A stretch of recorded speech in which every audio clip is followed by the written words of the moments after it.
This is my experience after taking 10 grams of magic mushrooms. The strain was penis envy. This was not recreational by any means, and I never intended for it to be that way. I did this 10-gram trip because I am a combat vet that suffers severely from PTSD, anxiety, anger, and the whole nine that comes with being a combat vet.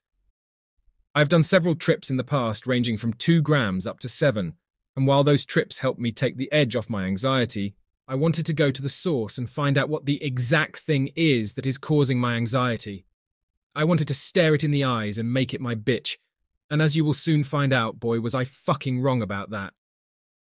So to start the trip out, I'd gotten 15 grams of magic mushrooms from my dealer because my girlfriend was wanting to do her own 5-gram trip.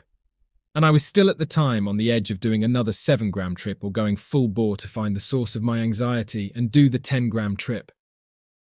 Come the next morning, I was weighing everything out, and I decided that I ain't no bitch and I'm going to go full bore and do the 10-gram trip. I weighed them out and got to exactly 10 grams. I put them in my blender and made them into a fine powder. Then I made myself my tea and mixed in 2 hot chocolate packets and drank it as I have done with all my prior trips. I then lay down in my bed, put my earbuds in and turned on a lyricless trippy song playlist. I put on my sleep mask to block out all incoming light, and then I waited. My girlfriend was on my right side and was there to trip-sit me. This was not her first ride, and thank God it wasn't. Within probably 10 minutes, I began to see light visuals. At first, it was me above a lake, and I was watching the ripples of the water go through the lake. It was very peaceful and somber. This very quickly escalated to visions that I was in a room and there were people, and they began to open the door and leave. I told them not to leave me. I didn't want them to leave me. I was enjoying the time that I was spending with them. Shortly after saying that, though, I realized that I was going against my one biggest piece of advice, and that was fighting the mushroom. I was fighting them, trying to get them to stay. So I told them they can go should they like, and they did. Visions of them were replaced with a black demonic figure, with a handful of some golden energy-looking stuff. It's quite hard to describe how it looked to me. This figure then began to take away the energy, and I once again set myself up for failure and told it to not take the energy. After realizing the mistake that I had made, I told it that it could take it. For a brief moment after that, I was talking to a black man about something. He phased into a red car, and his head turned into a pizza box. I'd been craving Domino's pizza for some time, so I'm sure that just made its way into my trip somehow. Very weird. I remember explaining out loud and audibly laughing that this man's head turned into a pizza box. From there, the trip took a super awesome turn, and I had become nothingness. I was infinitely big and infinitely small, and I was left to explore the world. God told me that the world to me was my side of the bed, and he proclaimed to me that he wanted me to explore it. So I began to physically explore my bed. I was flipped upside down on the bed for some time, putting my head where my feet normally go, and feet where my head goes. I was feeling and exploring my girlfriend's legs. I was nothingness left to explore the vast darkness under the covers. It was the most incredible feeling. At some point when I was under there, I pulled off my trip mask and changed my playlist from my lyricless playlist to my normal playlist, which contains songs from Dayseeker, Bad Omens and Lorna Shore, heavy metal and death metal bands. Eventually, I came out from underneath the covers and resumed laying in my normal spot on my bed. From here, my memory becomes kind of clogged on the chain of events leading up to about 5 minutes before me peaking, but I began to slowly dissolve into a panicked state of mind. I was unaware of the change in the trip, and so was my girlfriend. Things began to take a turn, and I started becoming indecisive. I would say I wanted sparkling water, and my girlfriend would go get me some, and when she would come back, I would explain that I no longer wanted any. This happened several times. I'd given my girlfriend my phone and told her to change songs when I requested it. At one point, I had her restart Immortal by Lorna Shore 3 times because I wasn't happy with it. Then I quieted down and laid in bed and went through about 30 minutes of music before asking her to restart back on Immortal once more. Then shit went south, and it went south quick. I rolled over and jokingly said to my girlfriend, "I'm scared I'm going to fall off the floor." Then about 10 seconds later I did it again, saying the same thing, but slightly more serious. A third time I did it, except this time it was filled with rage. I slung my trip mask across my room and screamed at her that I'm scared I'm going to fall off the fucking floor. The trip at this point had become sour. I was quickly losing my mind, ego, and everything about me was quickly vanishing. I started to ego death. I remember looking out of my window, which is normally full of trees, and it was all grey and there were no trees. It was at this point I knew I was in for something, and I wasn't prepared. I pulled my covers over my eyes and pulled my earbuds out, saying, "I don't want the music anymore." I just laid there. I felt my soul surge with the energy of a million souls, and I began a physical climb up what looked like Mount Everest. I was out of body. This was not an easy climb. It was everything. It was all my trauma, my PTSD, my anxiety, my anger, fucking everything. This was that mountain, and the power of those million souls was what gave me the energy to climb this mountain. I was peaking, and I was peaking harder than I had ever peaked in my life. Then I came out of the out-of-body experience. There was music in my ears, but nothing was playing. My earbuds were out, and I'm pretty sure my TV was off. It was the most beautiful sound I'd ever heard in my life. I broke down, and I broke down hard. I was crying the hardest that I have cried in years. I told my girlfriend to hold on, because I was just a foot from the peak of this mountain of trauma that I had just climbed, and I needed her physical energy to complete this climb. She held on, and I fucking blasted off. It was amazing. It was the greatest release of emotion and pain that I have ever wanted. I remember saying, "This is what I've been after." And it was. It was exactly what I needed. My girlfriend was there with me to give me the final bit of strength to come up and stand atop that mountain of torment and trauma.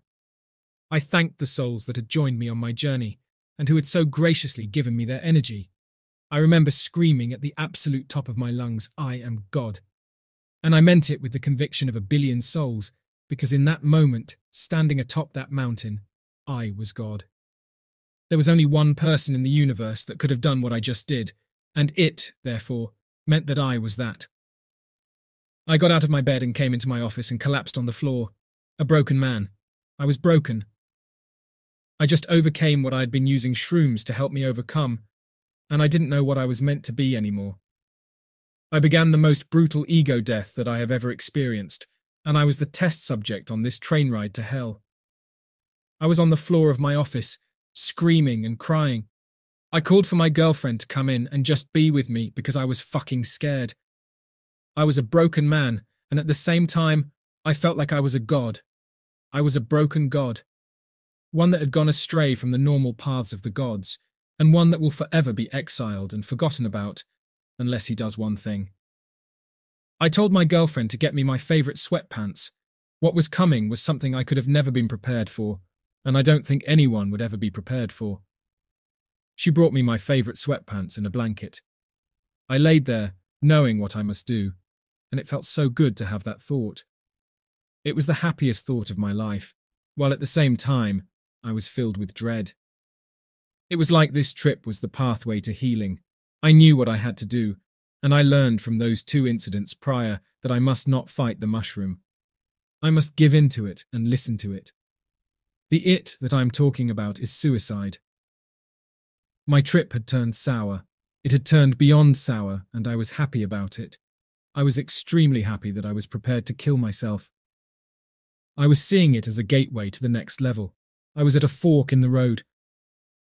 I began pacing about because while this thought was on one brain wavelength of mine, another brain wavelength was the more sober one, and it knew suicide is never an option. It knew how bad it was. It knew that I must never do that. I looked at my girlfriend as she was following me around as I paced between the bedroom and my office. I told her, "Whatever happens, happens." That was all that I was able to say. I was trying to ground myself, but the combination of the overwhelming music in my ears, the ungodly intense visuals, and the fact that at this point I had lost complete grip with reality made it literally impossible to ground myself. I was panicking. I was in the midst of the most brutal ego death, and I was at a crossroads. Fight the mushroom and live, or submit and fucking die. Obviously, I fought, and I fought with fucking everything that I had. The only way I knew how to fight was to lay down in my bed, so I did. I was still trying to ground myself at this point because suicide was still ever so prevalent in my head. To me, reality was just a word. It was not something tangible. It was not something that I could touch. It was not me, laying in my bed, with my girlfriend standing up next to me. I was nothingness again, but in the most horrible way. I tried everything to ground myself. At this point, I lost the ability to distinguish between what was genuine reality, my memories, fake bullshit that my brain was concocting, and whatever shit else was coming out. It was all one, but not in a good way. Now I had 4 trains of thought, and 4 sets of emotions all running congruent with each other. The primary one was one where I truly believed that I had indeed blown my brains out with my 12-gauge shotgun. I believed that I was living in the spirit realm, and it was the most horrifyingly peaceful place that I have ever been.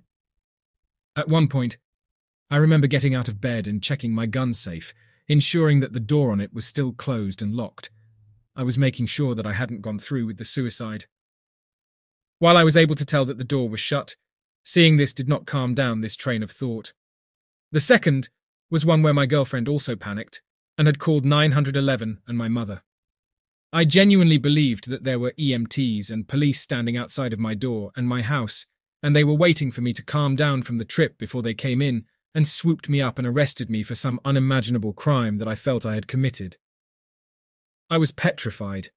It was the scariest thing that I have ever experienced and felt.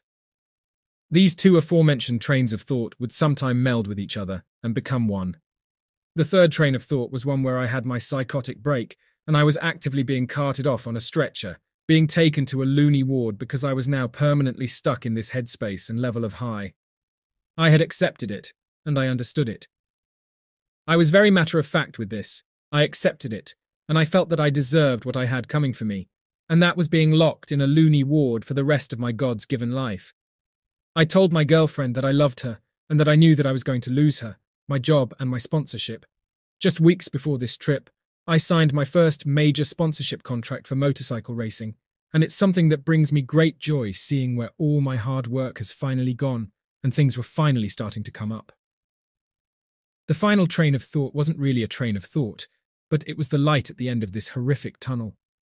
Little did I know, but when I was at my peak, standing on top of the mountain of my trauma and pain, there was one more step I hadn't yet overcome, and this was the final step. I got to rebuild my brain to be how I wanted. I got to pick and choose what I wanted to keep and what I wanted to throw away. I was rebuilding my brain, and it brought me great solace to get to do this. So I did. I rebuilt my brain. I picked and chose what I wanted to keep and what I wanted to lose. I peaked at about 10:30, according to the timestamp on my GoPro. I estimate this phase of the trip to have lasted until about noon. Through that hour and a half, I was slowly realizing that I was starting to get to be able to ground myself. It started with me figuring out the time and the date. To me, they meant nothing and were just words, but I was able to understand something physical. At this time, I set a goal for myself, a goal of 4 p.m. I just needed to make it to 4 p.m, and my girlfriend was there to help me with that goal. I can't tell you how many times I asked her the time and date, and just repeated, I just need to make it to 4 p.m. Slowly but surely I came down. I was not stuck in that frame of mind like I thought I was. I indeed didn't kill myself. I wasn't being taken off to the loony ward, and there weren't police and EMTs outside my door and house waiting for me to come down from the trip. I was going to be okay. I was alive, and I had a new brain. A brain that I rebuilt to the specifications that I wanted. One without trauma, pain, or suffering. I still had my wonderful girlfriend, and she was there the whole trip. Fast forward 11 days and I'm still struggling. I find myself sometimes second-guessing if I'm really alive, not believing that I'm actually living, but that is becoming less and less. I keep replaying this trip in my head to gain a better understanding of what went wrong and where it went wrong. I think it went wrong when I threw my trip mask across the floor and exclaimed that I'm scared of falling off the floor. I don't know why it went bad, and I probably never will know why it went bad. All I know is that I must take that trip and learn and grow from it. There is a lesson for everything, and I am learning that lesson every day now. As for my rebuilt brain, it's incredible. I really did rebuild my brain. Since then, I haven't had those issues that I mentioned prior. I can get to sleep in a reasonable time now. I'm able to sleep well, in fact, something that I haven't had in years. I don't have nightmares or night terrors anymore. I think that as bad as this trip was, it was also just as good. I'm taking every day in stride now and working on myself and my issues. And for my girlfriend, she didn't know. She was not aware that I took the 10-gram hero dose. She thought that I was doing 7 grams, and it wasn't until I was laying on the floor of my office that she learned the true size of the dose that I took. I hate that I put her through that trip. I regret at least not telling her and giving her a heads up, but I am forever grateful that she was there with me and helped me climb the final steps of my mountain. I owe her dearly for that. And that's it. That is my trip. I call it my God trip because I was. I was a broken and misplaced God. Simple as that. This trip was just shy of a month ago, and so far, none of my issues have even slightly returned. With all my trips prior by this point, I would have a return of my issues, be it slightly or fully. I truly do feel as if I actually rebuilt my brain and got rid of everything that I have had to live with. I have also found that it is much easier for me to have the ability to look at things in different manners, explore more sides of topics and be more open to those different, often contradicting my own beliefs. It was one hell of a trip, and while it can be looked at as a bad trip, I think that for me it was something that I needed and something that has helped me greatly.